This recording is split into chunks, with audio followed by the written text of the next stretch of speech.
Europe 1, 6h03, c'est la douche froide pour l'Elysée. Emmanuel Macron n'a visiblement pas convaincu lors de son grand oral de mardi soir, puisque 65% des Français se disent insatisfaits de l'intervention du chef de l'État.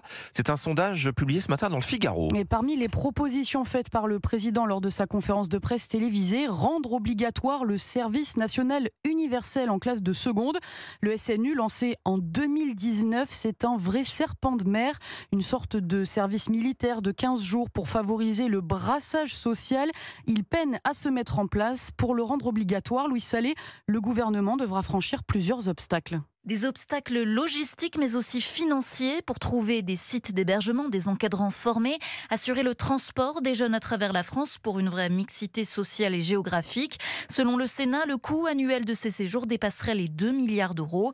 Guillaume Prévost, spécialiste du SNU, dirige le groupe de réflexion sur l'éducation vers le haut. Pour l'ensemble d'une génération, c'est-à-dire 700 000 personnes dans un grand camp de scouts républicains, ça implique une organisation logistique colossale. Pour simplifier les choses, le gouvernement penche pour une généralisation du SNU sur le temps scolaire. Les élèves de seconde partiraient en classe entière avec leurs profs, mais cela veut dire qu'il n'y a plus de brassage entre les territoires. On voit bien que plus le principe de réalité s'impose, plus le risque c'est d'avoir un dispositif qui finalement ressemble plus vraiment à l'objectif initial de construction d'une nation. Et puis, il y a un sujet quand même, l'adhésion des enseignants. Aujourd'hui, elle n'est pas tout à fait au rendez-vous. Des lycées se sont portés volontaires pour tester le SNU sur ce format dès le printemps prochain. Explication de Louis Salé pour Europe 1.